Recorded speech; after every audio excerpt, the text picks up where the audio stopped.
வணக்கம். நான் தான் உங்கள் அக்கரையாரம் பேசுகிறேன். இன்றைக்கி ஒரு குட்டி கதை சொல்ல போகிறேன். ஒரு வயசானவர் கணவன் மனைவியாக இருந்தாங்க. அவங்களுக்கு 3 பையனுங்க. 3 பையனுக்கும் கல்யாண வயது வந்துட்டு கல்யாணம்லாம் பண்ணி விட்டார். கல்யாணம் பண்ணிட்டு அவருக்கு கொஞ்சம் சொத்துக்கள்லாம் இருந்தது. சரி, சொத்துக்களை பராமரிக்கிறதுக்கு நம்ம பிள்ளைங்க எப்படி இருக்காங்க அப்படின்னு பார்க்கணுன்னு நினச்சார்.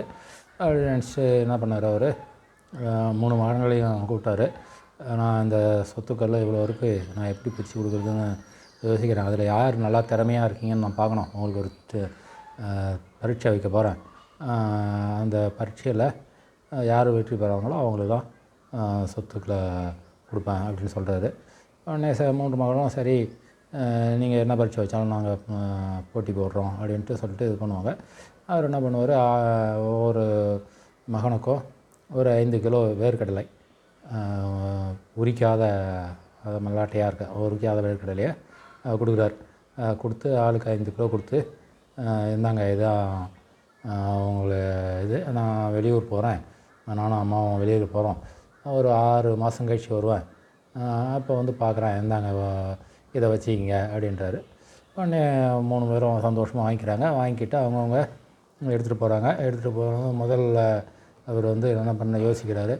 யோசித்து என்ன பண்ணுறாரு, சரி என்ன பண்ணலாம், அப்பா வேர்க்கடலை கொடுத்துருக்காங்க, இதை உரித்து சாப்பிட்டா உடம்புக்கு நல்லா சத்தாயிடும் அப்படின்ட்டு அந்த வேர்க்கடலாம் உரித்து அந்த பயிரெல்லாம் எடுத்து சாப்பிட்டுறாரு. சாப்பிட்டு ஹாப்பி ஆகிடுறார் அவர். அடுத்தது 2வது மகன் என்ன பண்ணுறாரு, அந்த வேர்க்கடலையெல்லாம் சரி அப்பா கொடுத்துருக்காங்க, அதை பத்திரமா வச்சுருந்து திருப்பி கொடுத்தா அப்பா சந்தோஷப்படுவார்ன்ட்டு அதை அந்த 5 கிலோ வேர்க்கடலையும் எடுத்து ஒரு பெட்டி, மரப்பெட்டியில் போட்டு கொட்டி மூடி வச்சுருவார். அதில் காய வச்சுட்டு மூடி வச்சுருவார். மூடி வச்சுட்டு பத்திரமா இருக்கும், அப்பா வந்ததும் கொடுக்கலாம் அப்படின்ட்டு சந்தோஷமாக நினச்சிட்ருப்பார். 3வது மகன் என்ன பண்ணுவார், அழகாக அதை என்ன பண்ணுவார், அந்த வேர்க்கடலாம் உரித்து அந்த பயிராக்கி, அந்த பயிரை ஒரு அவங்களுக்கு நிலத்தில் இருக்கிற கொஞ்சோண்டு நிலத்தில் வேர்க்கடலையை போட்டு அது முளைச்சி வந்து அதை கொஞ்சம் பராமரித்து கரெக்டாக பராமரித்து ஒரு 3 மாதம் வேர்க்கடலை விளைஞ்சிரும். நல்லா இது பண்ணி நல்லா ஒரு மூட்டை அளவுக்கு 5 கிலோவோ ஒரு மூட்டை அளவுக்கு அந்த வேர்க்கடலையை பெருக்கியிருக்கார். பெருக்கி காய வச்சு வச்சுருக்காரு. அவங்க அப்பா வரார், 6 மாதம் கழிச்சு வரார். வந்ததும் மகன்கள்கிட்ட கூப்பிட்டு விசாரிக்கிறாரு, என்னென்ன பண்ணிங்கன்னு. முதல் மகன் வந்து சொன்னார், இது மாதிரி நான் வேர்க்கடலாம் நல்லா சாப்பிட்டு உடம்பை தேற்றிக்கிட்டேன் அப்படின்றாரு. 2வது மகன் வந்து அந்த பெட்டியை எடுத்து காமிக்கிறாரு. அந்த பெட்டியை எடுத்து இது பாருங்கப்பா, நீங்கள் கொடுத்த வேர்க்கடலை எங்கே இருக்குது அப்படின்றாரு. அது அப்படியே மூடி வச்சதில் எறும்புலாம், மரப்பெட்டி இல்லையா, அது உள்ள எறும்புலாம் பூந்து அதெல்லாம் சில அந்த வேர்க்கடலையை அரிச்சு சாப்பிட்டுட்டு சொத்தையும் இதயமாகி வீணாக போயிடுது, எதுவும் பயன்படாமல் போயிடுது.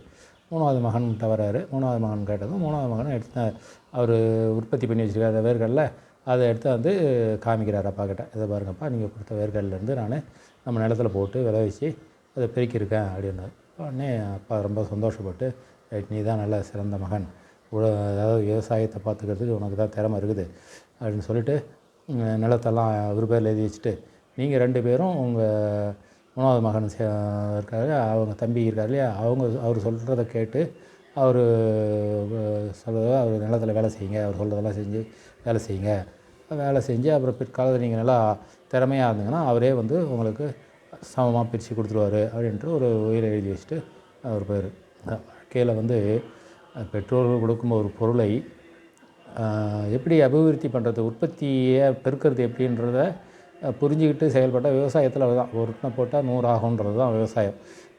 அந்த விவசாயத்தில் கடுமையாக உழைச்சா அது நல்லா இதாகும். அதனால் புத்திசாலித்தனமாக அந்த எப்படி கொடுக்குற பொருளை எப்படி அபிவிருத்தி பண்ணுறோம், உற்பத்தி அதிகமாகிறோமோ அதுதான் வாழ்க்கையில் நம்மளை முன்னேறத்துக்கு உந்துதலாக இருக்கும் அப்படின்றது தான் இந்த கதையினுடைய சுருக்கம். நன்றி, வணக்கம்.